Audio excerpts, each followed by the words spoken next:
Hi, this is a follow-up video for solving with the quadratic formula.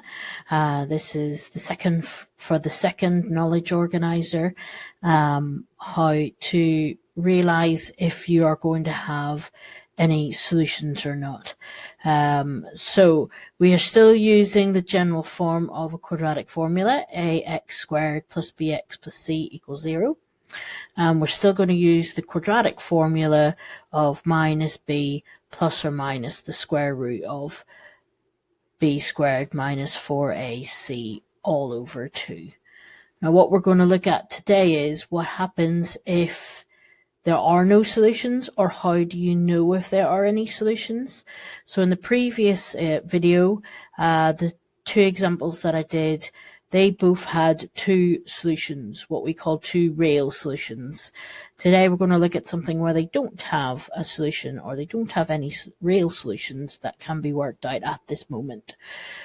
So same as before, make sure your quadratic equation is equal to 0, which it is, and then write down the values for a, b, and c.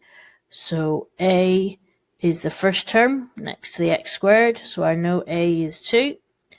Our b is in front of our x, so b is equal to 2 as well, and our c is the constant at the end, so c equals 5. So that's our second step. So our third step is to substitute it into the quadratic formula. So x equals minus 2 plus or minus the square root of 2 squared minus 4 times 2 times 5 for our a and our c. And all of this is all over 2 times 2. Now, just like in my previous video, it's a good idea to simplify this calculation before you put it into the calculator. So I'm just going to simplify the square root here. So I know I know 2 squared is 4. Subtract 4 times 2 is 8. 8 times 5 is 40. And then all of that is 2 times 2, which is 4 in the bottom. So I'm going to pause here.